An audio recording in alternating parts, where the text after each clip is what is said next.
o mútuo desafio da vida a dois. O autor da nossa revista, ele inicia aí usando uma ilustração, que é a ilustração de um aquário, nos quais dois peixinhos, eles convivem dentro daquele espaço limitado.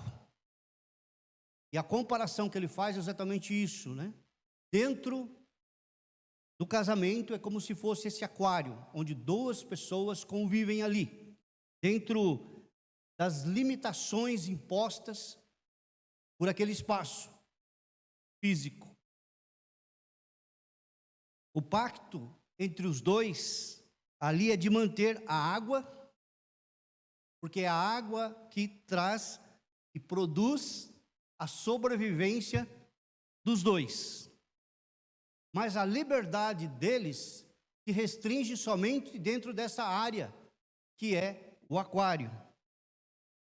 Eles podem até tentar sair dali, vão acabar dando cabeçadas naquele vidro.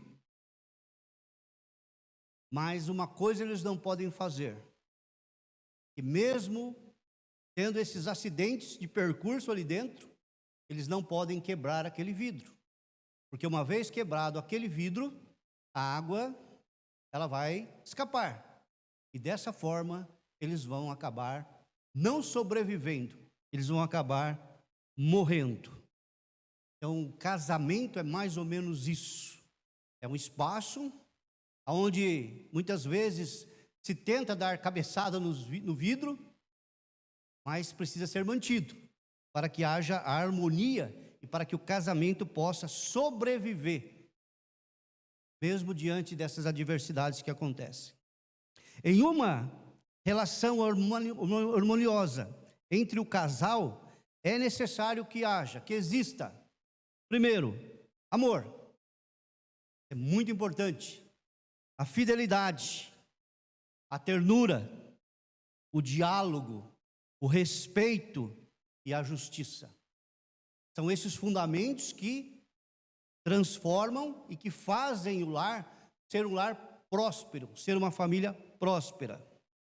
No casamento, a liberdade, ela é limitada. Ela existe até onde não comprometa a vida do cônjuge, do outro e do próprio lar.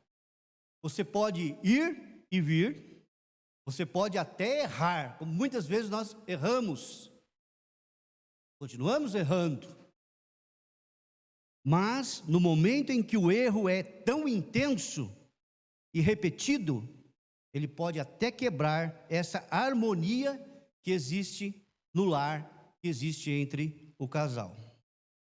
Quais os erros vitais que destroem um casamento? Existem vários, muitos erros são cometidos durante esse processo, né, de família, casamento. Mas o autor da revista, ele quer destacar apenas um, dado a sua importância e dado a sua contextualidade dos nossos dias de hoje, que é a prática da violência. Uma violência que muitas vezes ela é praticada inconscientemente e outras vezes também conscientemente. Mas ela está presente também nos lares e ela se manifesta de múltiplas formas. Hoje o tema da violência doméstica está presente. Agora, tratar isso dentro da igreja, por quê? Será que as famílias da igreja estão imunes a algum tipo de expressão de violência? Nós sabemos que não é. Não é verdade. Muitas vezes essa violência está presente também dentro dos lares cristãos. E por isso que existe a necessidade de estarmos falando a respeito dela. Muitas coisas que são vividas, muitas dores, muitos sofrimentos, muitas tragédias que são vividos tão somente no âmbito do lar, que não aparecem, que as pessoas não tomam conhecimento, mas somente quem está dentro daquele ambiente é que sente toda a intensidade dessa violência e todo o resultado dessa violência e tudo aquilo que ela causa na vida de um casal. de pessoas que são vítimas da violência. E a gente precisa entender que muitas vezes a violência ela ocorre de diversas formas. E ela está presente. E hoje tem uma grande denúncia dentro da igreja evangélica. E muitas pessoas, quando reclamam dessa violência, principalmente mulheres, são aconselhadas a ficarem quietas. Muitos até dizem, é vontade de Deus que você seja submissa ao seu marido, e até mesmo esse tipo de violência. Muitas vezes tentando calar a voz daquele que está sendo agredido, ou agredida, dentro do seu ambiente familiar.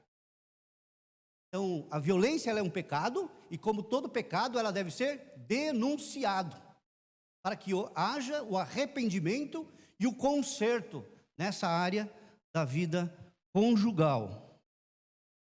E o perdão é a única realidade capaz de reconstruir aquilo que a violência destruiu. A lição de hoje, basicamente, ela vai trabalhar sobre o perdão decorrente, né, de algo que aconteceu, de uma violência que aconteceu dentro do ambiente do lar, do ambiente familiar, e que é a única forma de se restaurar aquilo que está sendo quebrado por essa prática contundente, né, da violência. Os complexos mecanismos da violência nas relações conjugais. Aí ele vai trabalhar nesse primeiro momento, nesse mecanismo da violência. Em todas as relações humanas, tem, em menor ou maior grau, algumas expressões de violência. Em todas as relações humanas. Não é somente dentro do casamento. Essa violência pode acontecer no âmbito do trabalho, e hoje existem leis específicas sobre isso. A questão do assédio moral. Nós temos também círculos de amigos, onde também existe essa realidade. Às vezes dentro da própria igreja, existe uma forma de violência também, muitas vezes velada, muitas vezes uma violência gospel, poderíamos assim dizer, mas ela existe, ela está presente. E ela também, todo esse ciclo, ele precisa ser parado, ele precisa ser quebrado. Mas a nossa lição vai tratar dessa violência que ocorre no relacionamento conjugal. E aqui ele traz alguns tipos de violência que ocorrem. Ele começa falando da violência física. Os atritos, eles acontecem de vez em quando, em todos os relacionamentos. O atrito está presente. Por que está presente? Porque a gente precisa entender que num casamento, homem e mulher, primeiro, são personalidades diferentes. São pessoas diferentes. Pessoas com culturas diferentes. Pessoas com históricos familiares diferentes. Vêm de ambientes diferentes. E quando tem que se conviver, é inevitável que existam os choques e que existam os atritos. Nós sabemos. Mas, dentro desse ambiente de atrito, que gera discussão, mas a discussão, ela pode ser até saudável, porque ajudam o cônjuge, o outro, a superar as divergências que eles têm. Conversando e se entende. Então o diálogo é muito importante, a discussão é importante, desde que ela seja uma discussão saudável. Ela não gere qualquer tipo de violência física, como ocorre muitas vezes. Então é necessário que haja o respeito. Vai haver atrito? Vai haver atrito. Vai haver discussão? Vai haver discussão. Mas precisa haver o respeito. Isso é importante, para que, senão, atravesse essa linha e que esse atrito descambe de forma descontrolada para a violência, tão em voga nos nossos dias de hoje, que é a violência doméstica, tão forte na nossa sociedade, que gerou até uma lei presente no Código Civil brasileiro. Tal é a intensidade dessa violência. Quais as divergências que existem? São inúmeras, mas todas elas são um sinal de alerta, uma luz vermelha que se acende.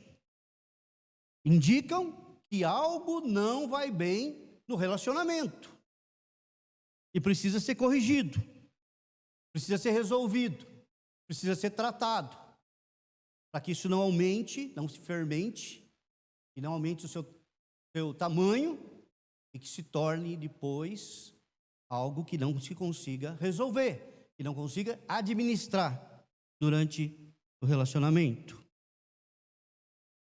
São sinais de uma relação conturbada, são expressões dentro de uma relação conturbada, quando muitas vezes a voz é frequentemente levantada, aos gritos, aos berros.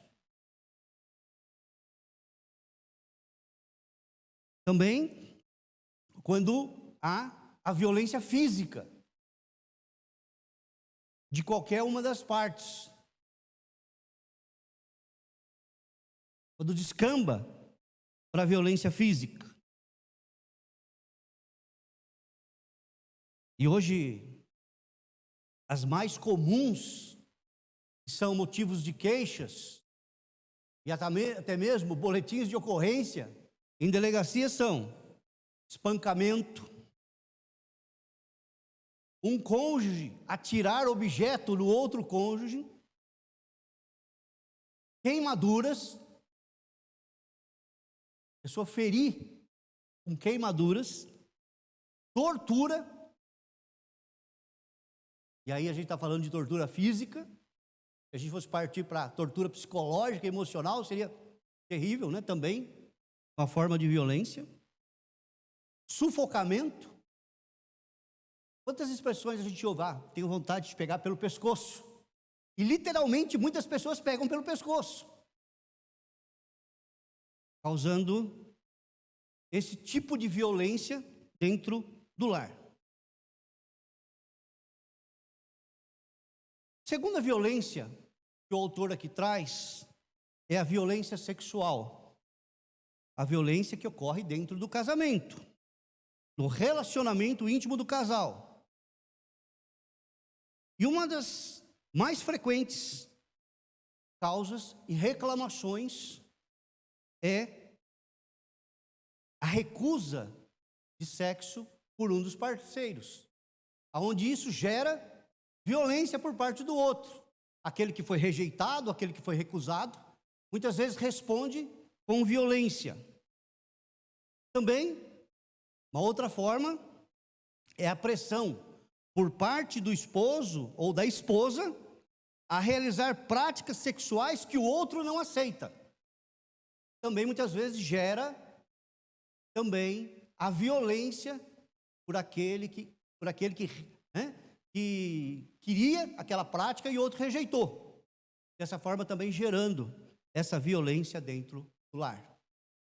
Outro aspecto também, outro tipo de violência, é a violência verbal que ocorre no casamento. E muitas relações conturbadas, podemos chamar de relações doentias, que são ameaças, um cônjuge ameaçando o outro, constrangimento, que constrange o outro, insultos, chantagens, acusar o cônjuge de traição sem nenhum fundamento, fazer críticas mentirosas a respeito do outro, e tantas outras que nós poderíamos estar colocando aqui. É uma forma de violência também. Outra violência que o autor coloca aqui, que é a violência facial. Isso é, são expressões faciais que um tem para com o outro. Às vezes, o franzir a testa, caras e bocas, expressões que ferem tão quanto as palavras. Presente também em muitas relações que estão passando por um processo doentio. Outra que o autor traz aqui é a violência religiosa. Isso é, às vezes, há um ensino deturpado ou uma assimilação tendenciosa de um ensino bíblico, em que o homem é o sacerdote do lar.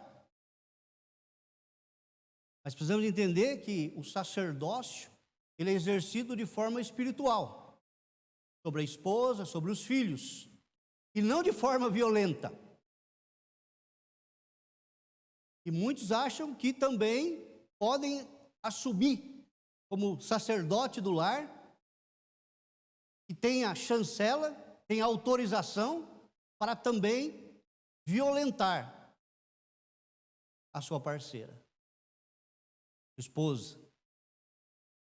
E muitas vezes se aplica aos filhos também.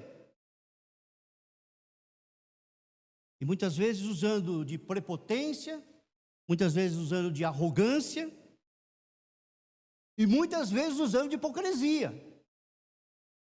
Porque em casa é uma coisa, chega na igreja é outra. Em casa é um lobo, na igreja é um cordeiro. E essa hipocrisia está presente. Infelizmente nós vivemos esse mundo, o mundo teatral, o mundo em que as pessoas representam papéis de acordo com o ambiente onde ele está. Há essa representação.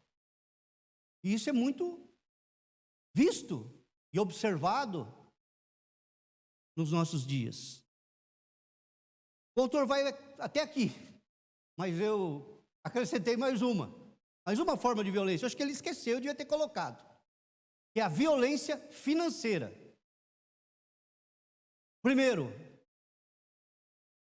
é aquele que quer controlar todo o dinheiro. Eu não estou dizendo administrar o dinheiro, estou dizendo controlar, são coisas diferentes. Às vezes, o esposo, a esposa trabalham, mas há aquela vontade de controlar tudo aqueles recursos. E dessa forma, muitas vezes, que é uma forma da violência, é deixar de suprir as necessidades básicas do lar.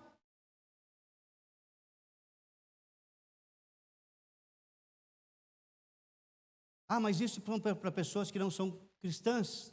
Gastam lá com bebida, gastam com cigarro, gastam com drogas.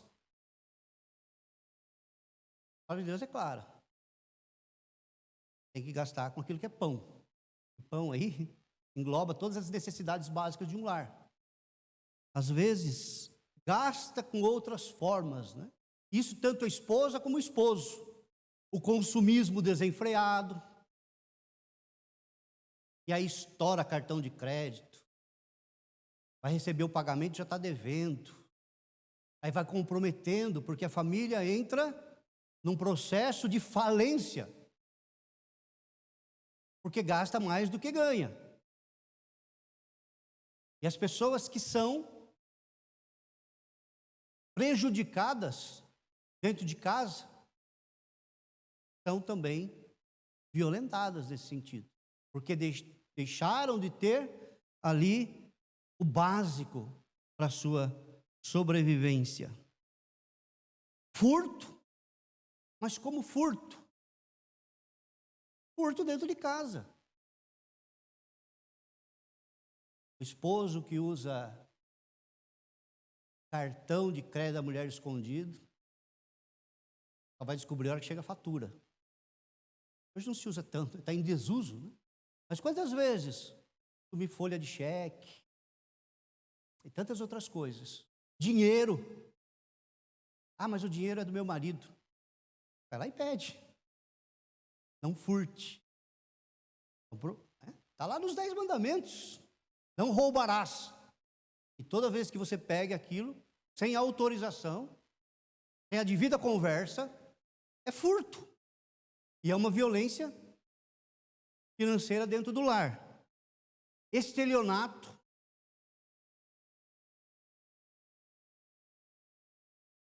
Compra algo no nome do outro. Subtrai aquilo que é do outro. Semana ainda acabou acontecendo eu conversar com uma pessoa e essa pessoa contar a história dela, da família dela. Eles haviam perdido o único bem que a família tinha, que era uma casa. Por quê? Porque o marido, sem consentimento, sem avisar a esposa, foi fiador de um amigo do trabalho. E levou lá a escritura da casa no banco como garantia. O amigo não pagou a dívida, consequentemente o banco executou. Você tem uma propriedade, né? Ali o banco não vai pegar. Mas se você for fiador, pegar. E foi o que aconteceu. Da noite para o dia, a família perdeu o seu único bem. Porque o marido resolveu tomar essa atitude sem consultar a sua família. Eles até tiveram que mudar de cidade pela situação. Foram anos e anos de luta para conseguir aquela casa. E numa simples irresponsabilidade, acabou perdendo aquela casa. Uma violência financeira contra a família, contra a esposa, contra os filhos. Também privar de bens, valores, recursos econômicos. Deixa de suprir também o básico. E às vezes essa violência é tão doentia que faz com que um dos cônjuges, para se vingar do parceiro ou da parceira, acaba de forma proposital causando danos a objetos que o outro mais gosta. Quebrando, inutilizando, por puro prazer de se vingar daquilo que a pessoa mais gosta. São formas de violência que estão presentes. Também acontecem muitas vezes no lar cristão e precisam ser superados. E a lição de hoje, ela diz: perdão, o mútuo desafio da vida a dois. Então, como curar todas essas expressões, sinais e manifestações de violência dentro de um lar? Somente através do perdão. Mas quem é o exemplo de perdão para nós? Jesus, ele é o exemplo de perdão. É no Cordeiro Santo de Deus que vamos buscar aprender como fazer do perdão o caminho para vencer a violência doméstica nas suas mais variadas manifestações. O padrão é Jesus. O padrão são as palavras de Jesus. O padrão são as atitudes de Jesus. Porque ele é o maior exemplo de perdão. a forma como ele agiu, a forma como ele perdoou, como ele superou as violências que ele também sofreu, que ele foi vítima, e superou todas elas com o perdão. O perdão para Jesus não era uma questão de obrigação, era uma questão de sobrevivência. Poderia achar que aquilo fosse obrigação, perdoar. Essas eram suas palavras. Mas ele sobreviveu no ambiente hostil, no ambiente adverso, através da prática do perdão. Ele superava cada obstáculo, cada adversidade, cada ataque, cada violência sofrida com o perdão. O perdão foi o sentimento que ajudou Jesus a viver entre a via crucis e o paraíso. Passou todo aquele processo de sofrimento, de angústia, de dor, de abandono, devido à sua missão, salvação da vida eterna, até que ele chegou no paraíso. Mas só foi superado através do perdão. E um lar, ele só vai sobreviver, uma família só vai sobreviver se existir a prática do perdão. E esse perdão é um perdão constante, é um perdão diário, é no dia a dia. Como nós falamos no início, a convivência ela não é fácil. São pessoas diferentes. Vai haver atrito? Vai haver atrito. Vai haver divergência? Vai haver divergência. Vai haver em algum momento alguma discussão? Vai haver. Mas como superar? E como fazer que esse casamento sobreviva diante de tanta tempestade, de tanta dor, de tanta angústia? Através da prática do perdão. Através da prática do perdão. É se perdoando, é perdoando o outro, é curando aqueles relacionamentos que estão se quebrando, estão adoecendo, somente com a prática desse perdão.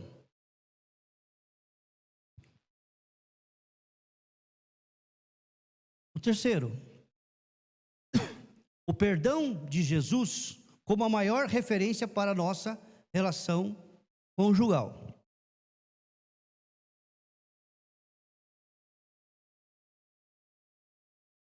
Ao fazer do perdão uma questão de sobrevivência e não de obrigação, Jesus nos ensina que perdoar o cônjuge também é uma questão de sobrevivência. O sucesso do casamento está exatamente nisso, é o perdão. Ao fazer do perdão o ponto de ligação entre a sua via crucis e o paraíso, ele nos ensina que o nosso lar é ao mesmo tempo uma via crucis e um jardim do Éden. Ah, que bom seria se o casamento fosse só o jardim do Éden. Que bom seria se não houvesse nenhum sofrimento dentro do casamento. Ah, que bom seria que não houvesse nenhuma adversidade. Que utopia maravilhosa. Mas quando a gente chega na realidade, as coisas não são assim. Também o casamento passa por sua via crucis. O casamento também passa pelo sofrimento. E muitos não sobrevivem. Muitos casamentos acabam ali na via crucis, porque não suportam o sofrimento causado, o sofrimento gerado, o sofrimento vivido dentro do lar.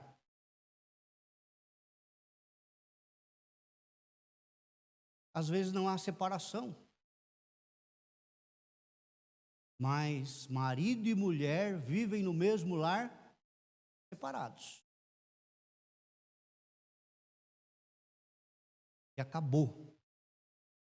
E às vezes, por questões econômicas, financeiras, patrimoniais, é mais fácil ficar ali junto. Outra desculpa, por causa dos filhos. Outras desculpas, por causa da sociedade. E às vezes por causa da igreja. É mais fácil viver um casamento de fachada, hipócrita, do que mostrar a verdadeira cara daquele relacionamento, a verdadeira situação daquele casamento. Então, também o casamento tem a sua via crucis e o seu jardim do Éden. Como superar essa via crucis? Através da prática. Alguém errou. Alguém precisa pedir perdão. Alguém atravessou a linha. Alguém tentou dar cabeçada e destruiu o aquário. E esse alguém precisa pedir perdão. Você está consciente disso? O mal que está causando dentro do lar, com a esposa, com o esposo, com os filhos, e precisa pedir perdão. Precisa existir essa cura, precisa existir essa restauração, precisa existir essa terapia. E o remédio é o perdão, é perdoar, é aprender a perdoar. Mas não aquele perdão que amanhã começa a cobrar tudo de novo. Muitas vezes acontece isso na vida do caso. Parece que alguém dentro do relacionamento trabalha no cemitério, né? Fica levantando defunto, desenterrando defunto. Coisas que aconteceram lá atrás. E na primeira discussão traz à tona de novo. Mas não tinha perdoado? Perdoar e esquecer. Mas está lá de novo. Qualquer discussão, as coisas do passado, elas voltam. E a pior coisa, a pior violência emocional é isso. Porque você consegue fazer alguma coisa com as coisas do passado? Você consegue voltar lá atrás e consertar aquilo que foi errado? Não, não consegue. E aquele que está sendo objeto desse tipo de violência, se frustra, sofre, porque não pode mudar aquilo que aconteceu no passado. Mas isso sempre é colocado diante, sempre é relembrado. E vai causar dor, o sofrimento e essa violência emocional tão grande. Ao vencer toda a violência como um cordeiro que perdoa, Jesus, ele vai nos ensinar algumas coisas importantes. Primeiro, perdoar não enfraquece a nossa autoridade. Tem gente que pensa que se vai perdoar, ele vai perder a autoridade. Depois não vão mais me respeitar. Depois não vão ter mais respeito, porque eu perdoei. Mas perdoar não enfraquece a autoridade. Muito pelo contrário. Mostra claramente a disposição do arrependimento, da mudança de atitude e o perdão que foi colocado, que foi concedido. Segundo, não fragiliza a nossa imagem de fortes. Muitos maridos têm essa imagem do forte. Se ele perdoar, ele vai ter a sua imagem fragilizada porque ele perdoou. Ele tem que manter ali a sua imagem. Aquela imagem que ele construiu, porque não é uma imagem real. Mas ele não quer ter aí a sua imagem fragilizada, debilitada, por ele ter concedido perdão. Também não descredibiliza a nossa liderança. perdoou e vai continuar como líder. Ele não perdeu a credibilidade. Ele não perdeu a autoridade. Ele não perdeu o respeito. Ele continua sendo o sacerdote do lar. Mas mostra muito mais desenvolvimento da sua espiritualidade. E foi capaz de superar e conceder o perdão. Pedir perdão muitas vezes. Jesus nos mostra que o perdão não nos enfraquece nem nos torna vulneráveis. Se eu perdoar aquilo que me foi feito, eu pedir perdão, vai me enfraquecer, eu vou me tornar vulnerável. O perdão nos fortalece e nos dá vigor. Você está tendo uma atitude madura, uma atitude consciente, uma atitude de homem e mulher de Deus, que tem a capacidade de perdoar. Isso torna mais forte, com mais vigor espiritual. E com certeza, a sua autoridade é fortalecida, a sua imagem é fortalecida, a sua credibilidade, ela é fortalecida. E com vigor. A mágoa, o ressentimento, o ódio, esses sim, minam nossa alegria e roubam a nossa paz. E nos tornam vulneráveis, ao ponto de odiarmos a quem nós deveríamos amar.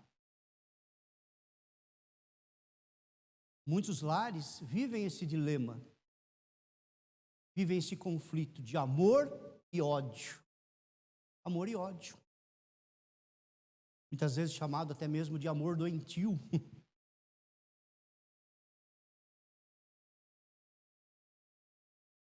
Jesus nos ensina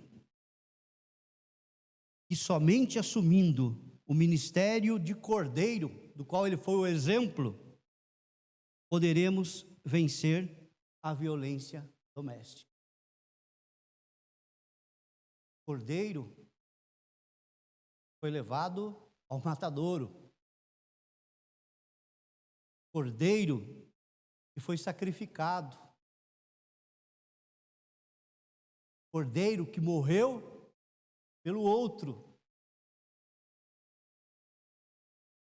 E às vezes nós não assumimos esse papel dentro de casa, dentro do lar. Dessa forma nós não conseguimos vencer a violência doméstica. E muitas vezes nós somos os causadores dessa violência. Jesus, ele é descrito na Bíblia a partir de duas imagens aparentemente contraditórias. Ele é chamado de leão,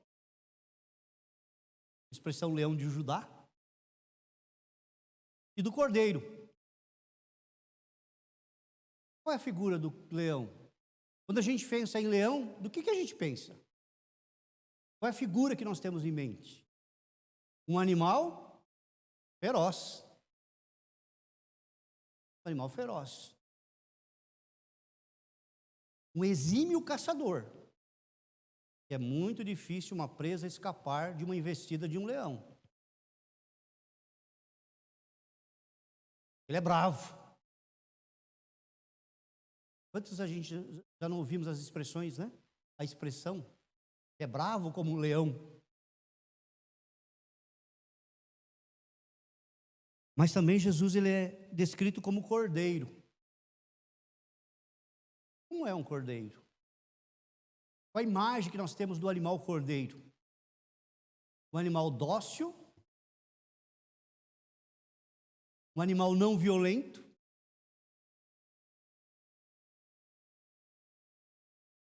então parece uma contradição quando nós vemos essa figura em Jesus, a do leão e do cordeiro. Contudo, não há nenhuma contradição, pois o silêncio do cordeiro na cruz não impediu o rugido do leão.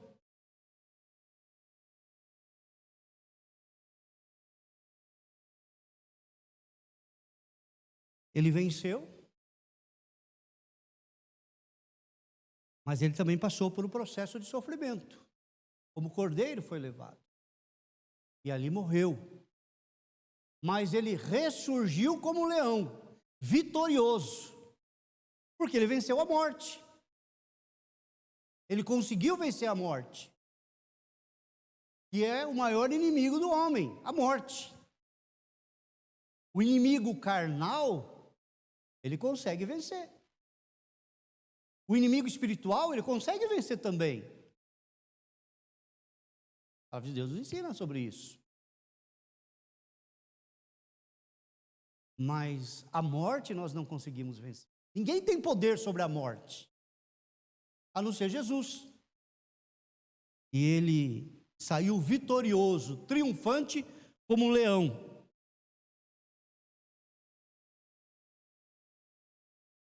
Aplicando isso dentro do lar, há muitos maridos que só conhecem o rugido do leão, a força do leão, o reinado do leão, mas não aplicam, não vivenciam o silêncio, a simplicidade e o serviço do cordeiro. E aqui para os maridos, né? Você está disposto a se sacrificar pela sua família?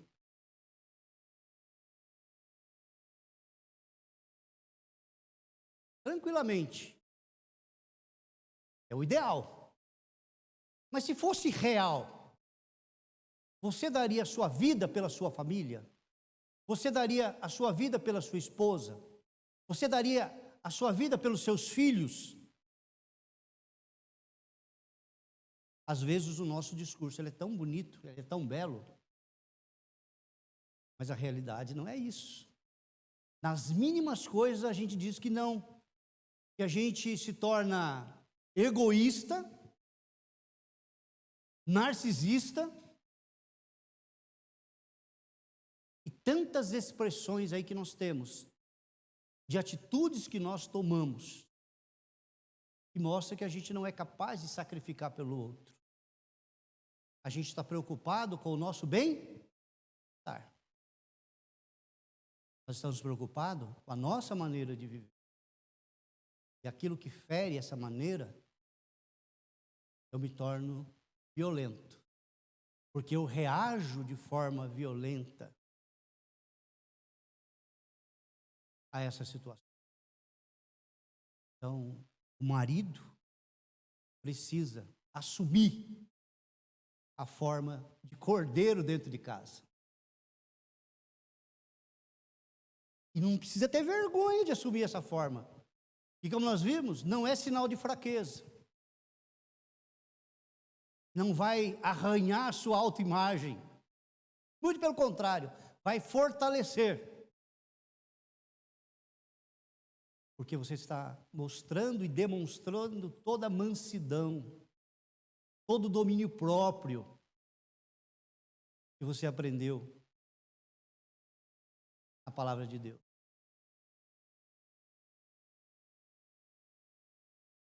Mas muitos preferem, para manter essa autoimagem fortalecida, somente ser o leão do lar.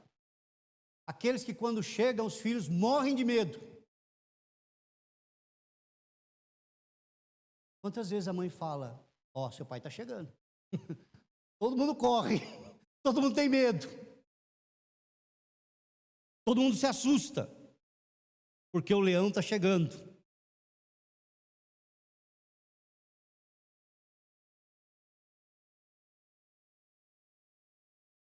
Por isso, esses leões, eles correm o grande risco de se transformarem em lobos, e na sua voracidade podem sacrificar as ovelhas. O leão transforma em lobo e sacrificam a sua família, sacrificam as suas ovelhas que estão sobre o seu cuidado. Portanto, é dentro do lar que precisamos ser cordeiros, pois o perdão é a arma do cordeiro, mas a violência é a arma do lobo, é a arma do leão. Para superarmos toda a violência existente dentro do lar, existe a necessidade de perdoarmos. É o perdão. Supera todas as divergências existentes dentro do lar. Concluindo, ele traz 3 perguntas. Vocês têm algum microfone disponível aí? Eu gostaria de abrir nesse instante com essas 3 perguntas. E o irmão que quiser falar tem a liberdade de falar. Primeira pergunta: há casamento irrecuperável?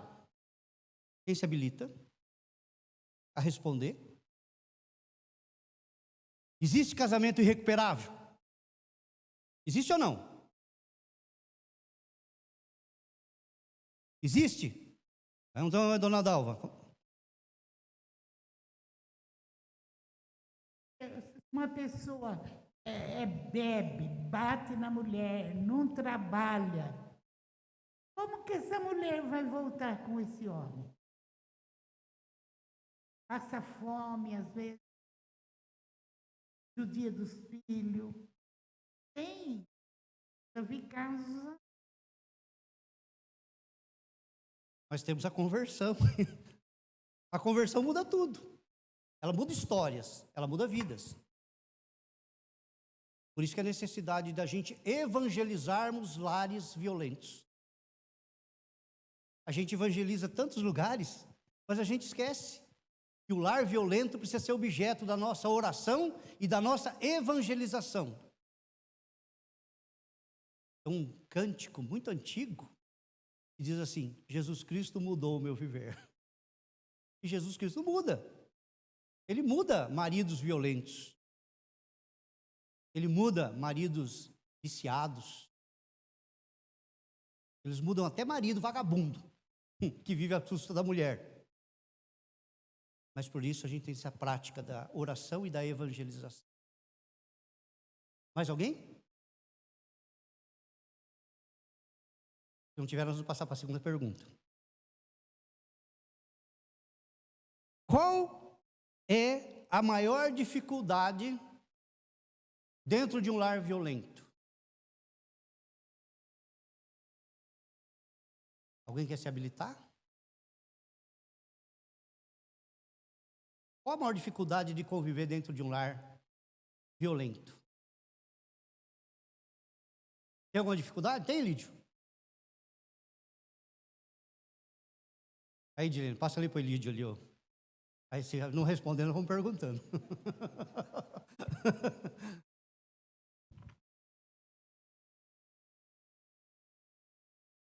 Eu acho que a maior dificuldade que tem é reconhecer quando eu estou errado. Porque quando a gente reconhece que está errado, a gente se coloca no lugar do outro e vê como que aquela pessoa está se sentindo. Então, eu acho que o perdão começa quando você começa a reconhecer que você errou. Se você não reconhecer que você está errado, como pedir perdão? Então, eu acho que começa daí, né? O reconhecimento que nada está bem e que eu sou culpado. Bem, vamos agora para... Alguém mais quer nessa pergunta falar alguma coisa? Nós vamos partir para a última aqui. E essa aqui é interessante. No casamento, qual o limite para se perdoar? Tem limite? Não é que nem cheque especial, não, que você tem um limite, você pode gastar aquilo lá. No casamento, qual o limite para se perdoar?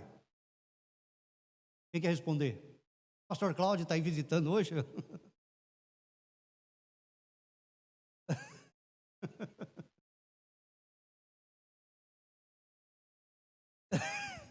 Mais uma pergunta. Não ir embora assim, não.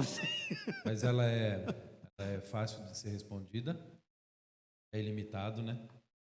E esse é o ensinamento de Cristo ali, quando se pergunta quantas vezes deve se perdoar, né?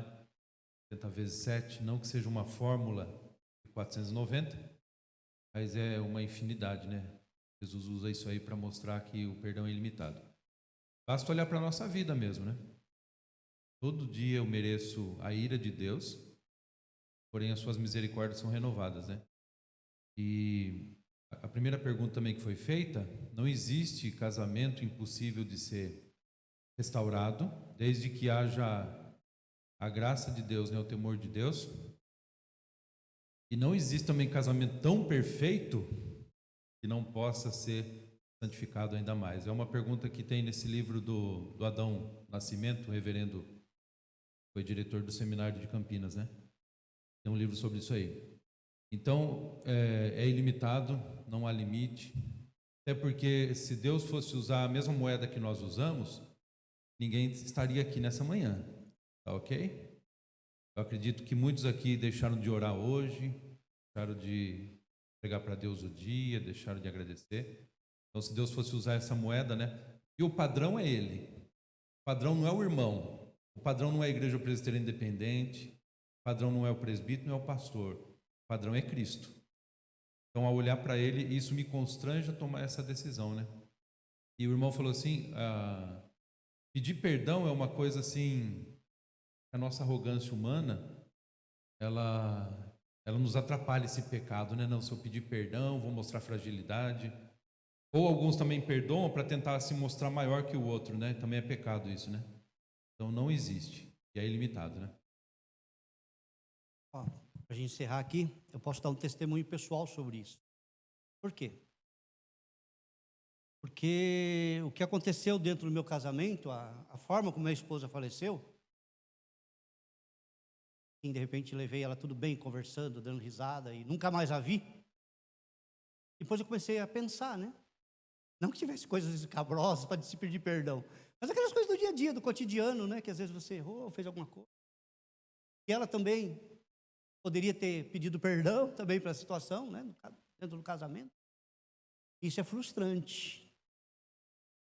É uma coisa assim tão insignificante, mas ela tem um peso tão grande na vida da gente. E parece que ficou algo que inacabado, um ciclo que não fechou direito. E às vezes você tem que superar essas coisas. Para ela eu não posso mais pedir perdão, mas eu posso pedir perdão para Deus. Deus tem curado, tem restaurado isso. Essa é a pior coisa do mundo.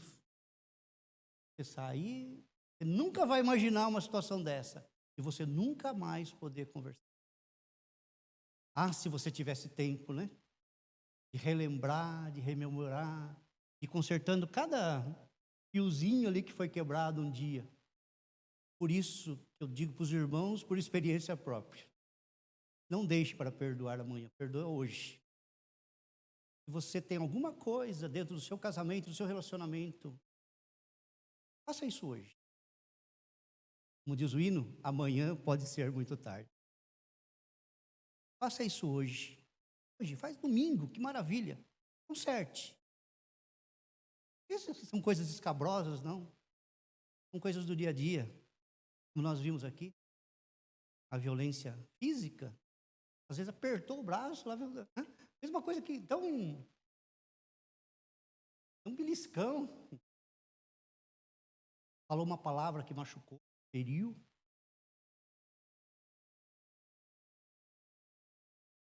Algo no relacionamento íntimo do casal, na área sexual, tem causado dor, sofrimento na vida do casal.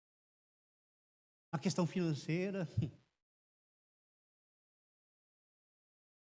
Então hoje é tempo de pedir perdão.